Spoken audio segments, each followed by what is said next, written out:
Hello बच्चों, let's read the question. The question says, few pollutants and their effects are listed below. Mark the incorrect match. हमें इस question में कुछ pollutants given है और साथ में उनके effects given है. तो हमें incorrect match कौन सा है इसको mark करना है. तो चलिए सबसे पहले हम इस क्वेश्चन का की कंसेप्ट जान लेते हैं.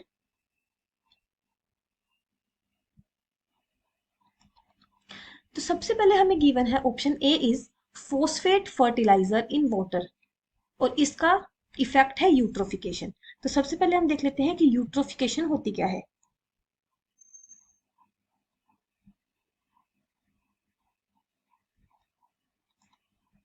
यूट्रोफिकेशन का मतलब है nutrient enrichment of water body.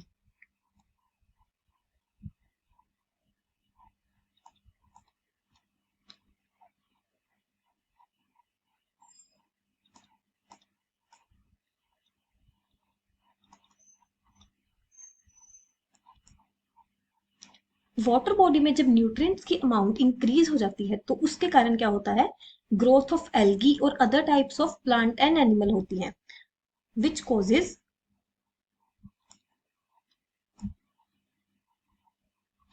increased growth of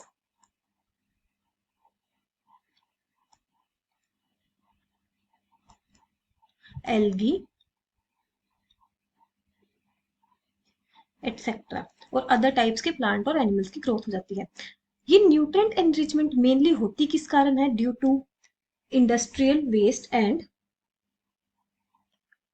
fertilisers run off. Due to industrial waste and fertilisers run off. ये जो वेस्ट है इनमें मेनली नाइट्रोजन और फॉस्फोरस होता है. तो नाइट्रोजन फॉस्फोरस फर्टिलाइजर्स की वजह से यूट्रोफिकेशन होती है. तो first option is correct, it is not incorrect. तो अब हम देखते हैं सेकंड ऑप्शन. सेकंड ऑप्शन में हमें दिया गया हाइड्रोजन रिलीज्ड इन एयर और इसका इफेक्ट है ग्लोबल वार्मिंग. तो ग्लोबल वार्मिंग के लिए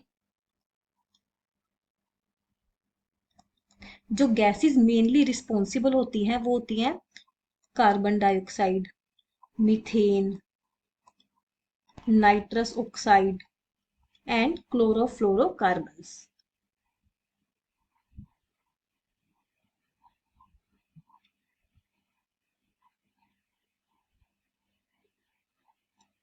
तो hydrogen is not a gas which causes global warming. So जो बी ऑप्शन है इट इज इनकरेक्ट. तो अब हम सी ऑप्शन देखते हैं. सी ऑप्शन में हमें गिवन है sewage disposal in water and इसका इफेक्ट है इंक्रीज इन बीओडी लेवल. तो BOD is biological oxygen demand.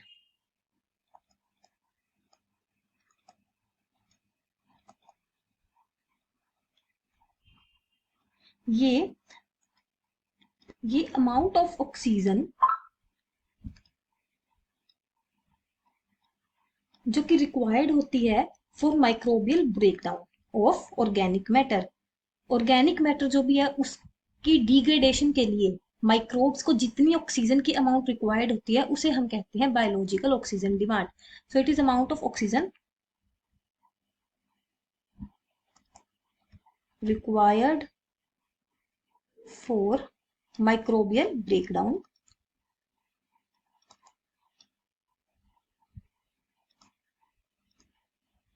of organic matter.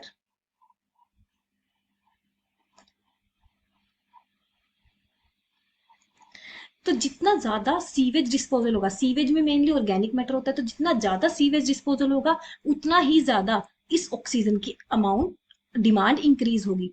तो ऑप्शन सी इज करेक्ट. अब हम देखते हैं ऑप्शन डी. ऑप्शन डी है oxides of sulphur and nitrogen in acid rain which causes acid rain. तो ये option भी करेक्ट है क्योंकि सल्फर और नाइट्रोजन के ऑक्साइड्स जब वाटर वेपर के साथ मिक्स होकर आते हैं तो वो बनाते हैं sulphuric acid and nitric acid जो कि एसिड रेन का कारण होती है. तो option D is also correct. तो हमें इस क्वेश्चन में बताना incorrect match. Incorrect match is option B. So correct option for this question is option B. Hope you find the answer and understood it well. Best of luck.